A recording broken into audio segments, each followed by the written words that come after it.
13 metre کے فاصلے پر ایک پتھر رکھا ہے جس پہ حضرت ابراہیم کے پیر کے نشان ہیں، اور جس کو مقام ابراہیم کہتے ہیں، یہ وہ پتھر ہے جو جنت سے آیا تھا حضرت آدم کے ساتھ۔ اور میں اکثر ایک بات کہتا ہوں، جب حضرت آدم کو جنت سے اس دنیا میں بھیجا گیا تو ان کے ساتھ 2 پتھر بھی بھیجے گئے۔ ایک پتھر ہمارے یہاں بہت مشہور ہے، حجر اسود، جس کا قرآن میں کہیں ذکر نہیں۔ میں یہ نہیں کہہ رہا ہوں کہ نعوذ باللہ یہ غلط چیز ہے، میں کہہ رہا ہوں قرآن میں ذکر نہیں ہے، لیکن بچہ جانتا ہے حجر اسود۔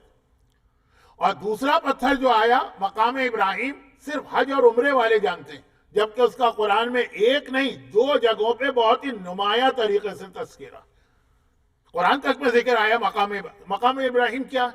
وہ پتھر جس پہ کھڑے ہو کر حضرت ابراہیم نے خانہ کعبہ بنایا، ان کے پیر کے نشان بن گئے جو آج تک موجود ہیں۔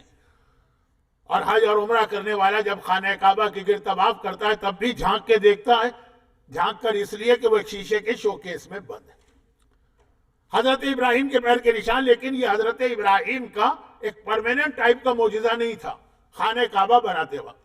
معصومین کے معجزات میں پھر آتا ہے قدموں کے نشان، یہ اللہ کے رسول کے حوالے سے بھی ہے اور باقی معصومین کے حوالے سے بھی۔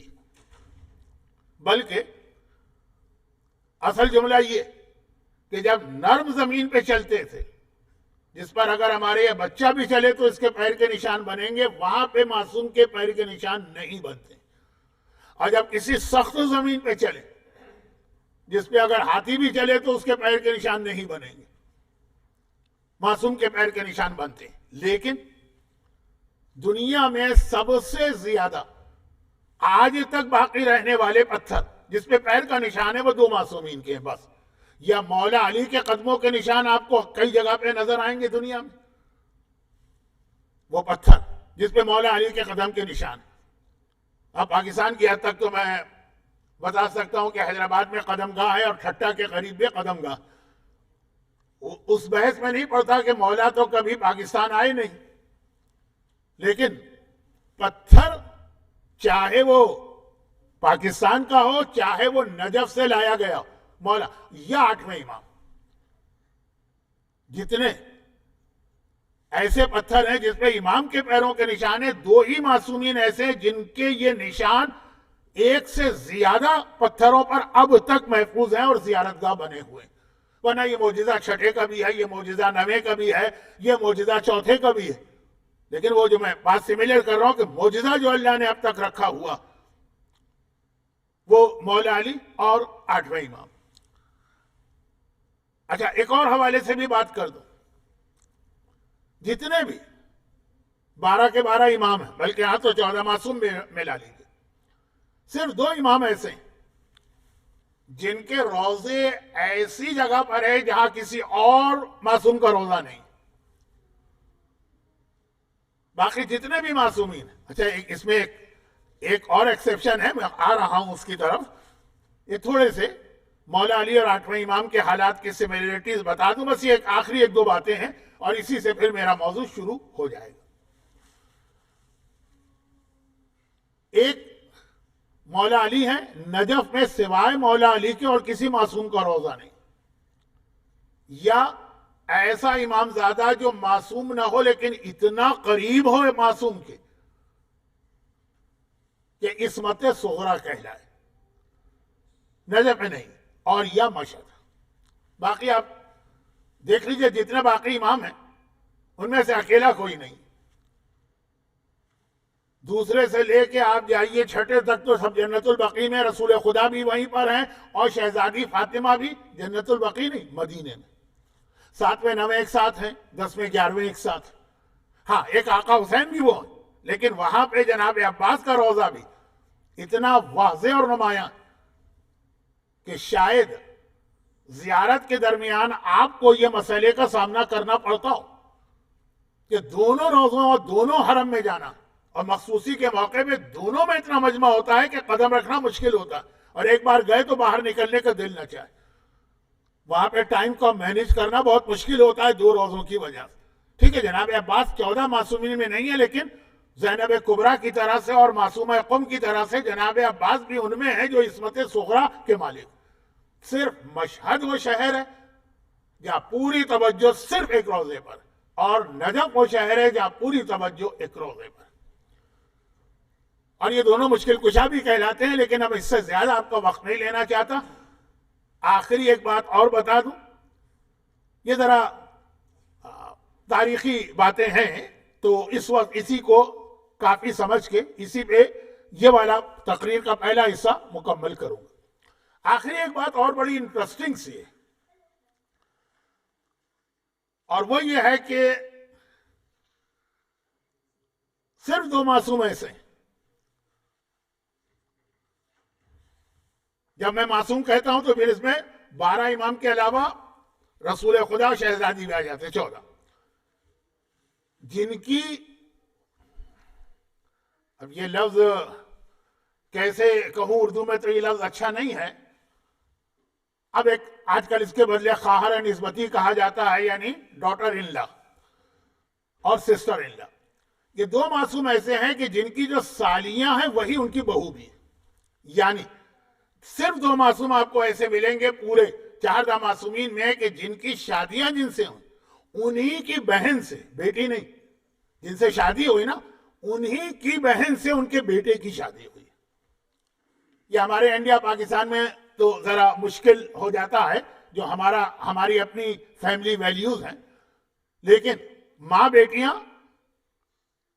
جٹھانی اور دیورانی بھی ہوتی ہیں. ذرا بہت مشکل اردو ہو گئی, لیکن اس کے علاوہ اور کوئی لفظ نہیں ہے میرے پاس. یا یہ کہ باپ اور بیٹے ایک دوسرے کے ہمزلف بھی ہو گئے, ساڑھو, پتہ نہیں گجراتی میں کیا کہتے ہیں, کہ لفظ سنا تو بہت زیادہ ہے میں نے گجراتی میں بھی. آج چونکہ گجرات کے کافی مومنین بیٹھے ہیں تو ہاں ٹھیک ہے, آپ سمجھ گئے. صرف مولا علی ہیں اور 8ویں امام ہیں, اور معصومین میں آپ کو اس کی کوئی ایگزامپل نہیں ملے گی. امرؤ القیس عرب کا ایک بہت ہی مشہور آدمی ہے. اچھا, اسلام کا ایک شاعر بھی ہے, وہ الگ چیز ہے. یہ جب مدینے آیا تھا, مولا کی خدمت میں گیا تھا, کہا تھا مولا میری 3 بیٹیاں ہیں, مجھے ان کی شادی کرنا ہے, آپ کے خاندان سے بہتر کوئی خاندان نہیں ہے. عموماً یہ حضرت علی اصغر کی شہادت کی مجلس میں ہم لوگ تفصیل بتاتے ہیں. سب سے بڑی بیٹی جو تھی وہ شادی کے قابل تھی, ماہیہ. مولا کی شادی ان سے ہوئی, اور کہا جاتا ہے, ابن شہر عشوب نے لکھا ہے کہ پھر اس سے ایک بچی بھی ہوئی تھی, لیکن بہت کم سنی میں انتقال ہو گئے, ماہیہ. اور ماہیہ کی چھوٹی بہن رباب تھی, جو اس وقت بہت کم سن تھی, شاید جناب سکینہ سے بھی عمر کم ہوگی. جب وہ شادی کے قابل ہوئی تو ان سے امام حسین کی شادی ہوئی. تو مولا علی باپ ہیں, حسین بیٹے, لیکن دونوں کی شادیاں 2 سگی بہنوں سے ہوئی. ماہیہ علی کی بیوی بنی اور ماہیہ کی چھوٹی بہن رباب امام حسین کی بیوی بنی. اور ان دونوں بہنوں کو اللہ نے وہ اولادیں دی تھی جو بہت کم سنی میں دنیا سے گئیں. ایک کی طبعی موت ہوئی, ایک کو شہید کیا ہر مولا نے.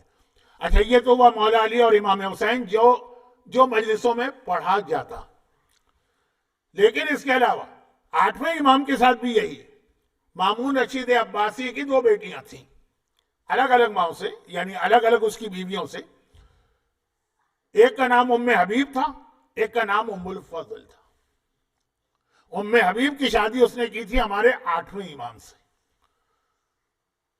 اور پھر جب 8ویں امام کی شہادت ہو گئی تو اسی ام حبیب کی چھوٹی بہن ام الفضل کی شادی اس نے کی 9ویں امام سے. تو 8ویں اور 9ویں امام باپ بیٹے, لیکن ہمزلف بھی. اور ان کی بیویاں ایک طرح سے ساس بہو بھی ہیں, دیورانی جٹھانی بھی ہیں, بہنیں بھی.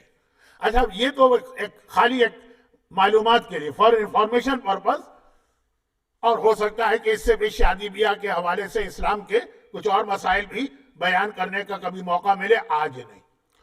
تو خلاصہ یہ ہوا کہ پورے آپ سلسلہ معصومین میں دیکھ لیجئے, رسول خدا سے لے کر زمانے کے امام تک جن کی بیویوں کا ذکر کتابوں میں ہے, امام زمانہ کی بھی کم از کم 1 یا 2 بیویوں کا ذکر ہے, تو آپ کو کہیں بھی اور کہیں یہ مثال نہیں ملے گی.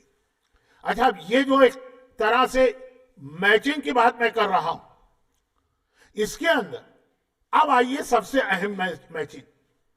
نام 1, لقب 1, کنیت 1, پیروں کے نشان کا معجزہ ایک جیسا. شہادت کے بعد دونوں کے روزے آج بھی اس طرح سے جو تفصیل میں نے بتائی. زندگی میں دونوں کی شادیاں اس طرح سے. یہ زیادہ تر باتیں تھیں آپ کی معلومات اور انفارمیشن کے لیے. لیکن اب اس کے بعد جو اصل میچنگ مجھے بتا کے اپنی اصل تقریر شروع کرنا تھی, وہ میچنگ یہ تھی کہ دو ہی امام معصوم ایسے ہیں. یہاں میں نے امام کہا ہے, 14 معصومین نہیں کہا ہے. دو ہی امام معصوم ایسے ہیں جنہیں فل فلیج حکومت کرنے کا موقع ملا. ویسے تو ولایت اللہ نے اہل بیت ہی کے لیے رکھی, حق انہی کا تھا, لیکن انہیں حق نہیں دیا گیا. صرف دو معصوم امام ایسے جن کو کچھ عرصے کے لیے اپنا یہ حق ملا, انہوں نے فل فلیج حکومت کی. ایک مولا علی اور ایک 8واں امام. اچھا پہلے تو ایک بات یہ عرض کر دوں کہ میں نے تقریر آج جہاں سے شروع کی تھی وہ یہ تھا کہ لقب ہے رضا اور وہ لقب ہے مرتضی. دونوں کا مطلب ہے ان کو اللہ کی رضا مل گئی, اور ہر مومن سے یہ کہا گیا تمہیں ہر کام اللہ کی خوشنودی اور رضا کے لیے کرنا. لیکن یہ پتہ کیسے چلے کہ اللہ کی رضا کیا, یہ کہاں سے پتہ چلتا؟ یہ ذہن میں رکھیے گا میرا سوال. میں اس کی ڈیٹیل میں نہیں جا رہا ہوں, لیکن جو میں حدیثیں پڑھوں گا تو خود ہی سمجھ میں آ جائے گا. اللہ کی رضا کہاں سے پتہ چلے گی؟ جی نماز میں اللہ کی رضا ہے, لیکن کبھی نماز قضا کرنا واجب ہے. اب اللہ کی رضا نماز میں نہیں, اللہ کی رضا نماز چھوڑنے پہ. روزے میں اللہ کی رضا ہے نا, لیکن جو آدمی مثلا بیمار ہو یا سفر میں ہو, اب روزہ رکھنے میں اللہ کی ناراضگی ہے, روزہ نہ رکھنے میں اللہ کی رضا. تو اللہ کی رضا کیا؟ نماز, روزہ, حج, زکوٰۃ, خم, جہاد نہیں. اللہ کی رضا یہ ساری چیزیں نہیں ہیں. یہ اس وقت ہے جب اللہ یہ چاہے, اور جب اللہ یہ چاہے کہ حج نہ کرو, زکوٰۃ نہ دو, جب اللہ یہ چاہے کہ جہاد نہ کرو, نیام میں تلوار نکال لو, چاہے تمہارے گھر کا دروازہ جلے اور چاہے تمہارا بیٹا ماں کے پیٹ میں شہید ہو جائے, وہ اللہ کی رضا. ساری رات نماز پڑھنے والا امام بستر پہ سویا اس رات کو, اور ایسی گہری نہیں سویا, اس لیے کہ اس رات سونے میں اللہ کی رضا تھی. تو یہ اللہ کی رضا. مرتضیٰ اس طرح نہیں بنتے کہ نمازیں پڑھے جا رہے ہیں, وہ تو خارجی بھی پڑھتے تھے, طالبان جیسی نمازیں کون پڑھے گا؟ اللہ کی رضا ہے جس وقت جس ٹائم پر اللہ جو آپ سے ڈیمانڈ کر رہا ہے.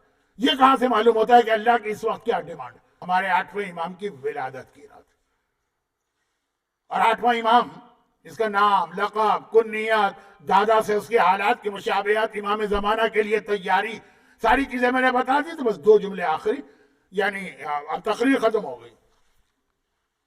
اب سلام عقیدت پیش کرنا ہے جس کو اللہ نے وسیلہ بنایا 8ویں امام کے اس دنیا میں لانے کا, اور وہ ہیں نجمہ خاتون. تو جناب نجمہ خاتون کے کئی نام ہیں جو عرب میں ایک عام طریقہ تھا. نجمہ, خیزران, سکن, اروا, تکتم, اور آخر میں طاہرہ.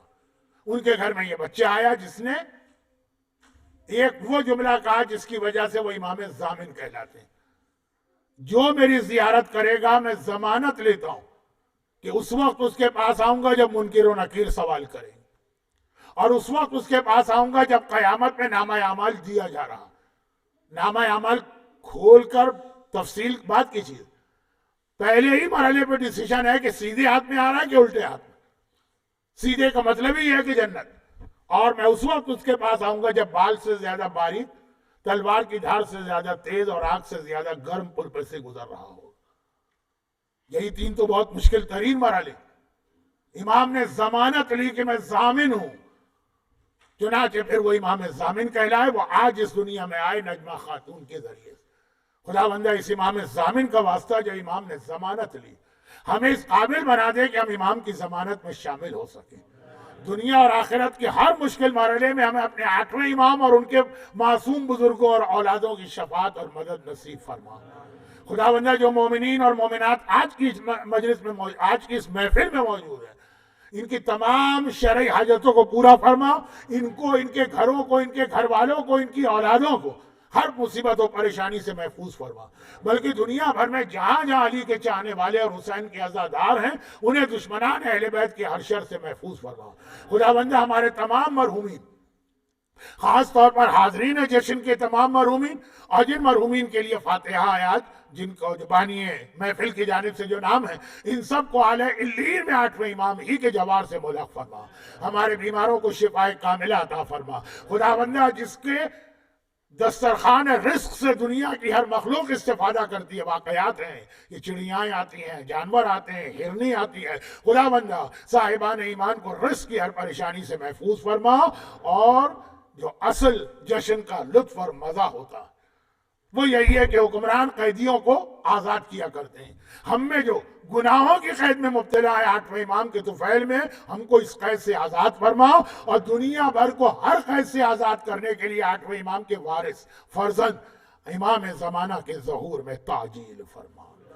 ربنا تقبل منا انک انت السمیع العلیم، ایک سورہ فاتحہ کی التماس ہے، پھر بچے قریب آ جائیں گے، بڑے بھی قریب آ جائیں گے، کیک کٹنگ ہوگی، پھر بھی خاصا وقت میں نے لے لیا، سوری، کیونکہ اب ربیع الاول میں جا کے کہیں ہماری آپ کی ملاقات ہوگی۔ مرحومہ وحیدہ خانم بنت مرزا حیدر علی بیگ، مرحوم میر محمد رضا رضوی، مرحوم سید عسکری حسین رضوی، نورانی فیملی کے تمام مرحومین، پوپاٹیا فیملی کے تمام مرحومین، ڈوسا فیملی کے تمام مرحومین، آج کی اس جشن کی تقریر میں جتنے مومنین اور مومنات ہیں، ان کے خاندان کے تمام مرحومین، کل اموات مومنین اور مومنات، ان سب کے لیے ایک مرتبہ سورہ فاتحہ۔ بسم اللہ الرحمن الرحیم، الحمدللہ رب العالمین الرحمن الرحیم مالک یوم الدین، ایاک نعبد و ایاک نستعین، اہدنا الصراط المستقیم صراط الذین انعمت علیہم غیر المغضوب علیہم ولا الضالین۔ بسم اللہ الرحمن الرحیم، قل هو اللہ احد اللہ الصمد لم یلد ولم یولد ولم یکن له کفوا احد۔ بسم اللہ الرحمن الرحیم، قل هو اللہ احد اللہ الصمد لم یلد ولم یولد ولم یکن له کفوا احد۔ بسم اللہ الرحمن الرحیم، قل هو اللہ احد اللہ الصمد لم یلد ولم یولد ولم یکن له کفوا احد۔ جشن ولادت کی مناسبت سے بآواز بلند درود بھیجے محمد و آل محمد پر۔